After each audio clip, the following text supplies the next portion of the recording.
ভিডিওটি দেখে এমন মানুষ খুঁজে পাওয়া সত্যি কঠিন, যার চোখ ভিজে ওঠেনি। অঝরে কাঁপতে থাকা এক ছোট্ট মাদ্রাসা পড়ুয়া শিশুর মুখে মায়ের অসুস্থতার কথা আর পরিবারের হাল ধরার সংগ্রাম মুহূর্তে নাড়িয়ে দিয়েছিল হাজারো মানুষকে। অনেকে শিশুটিকে সাহায্য করেছেন, আবার অনেকে ভিডিওটি দেখে ছেলেটিকে খুঁজতে শুরু করেন যেন পাশে দাঁড়ানো যায়। সামাজিক যোগাযোগ মাধ্যমে মুহূর্তেই ভাইরাল হয়ে যাওয়ার সেই হৃদয় বিদারক দৃশ্য। কিন্তু বলা যায়, সত্য কখনো চাপা থাকে না।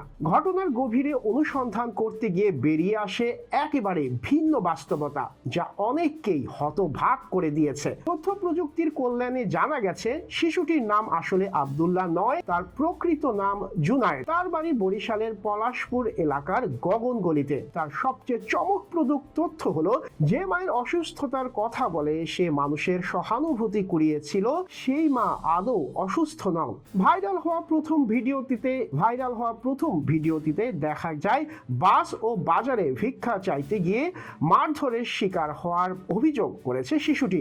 এমনকি একজনের কাছে মায়ের চিকিৎসার জন্য সাহায্য চাওয়ার কথাও বলে সে।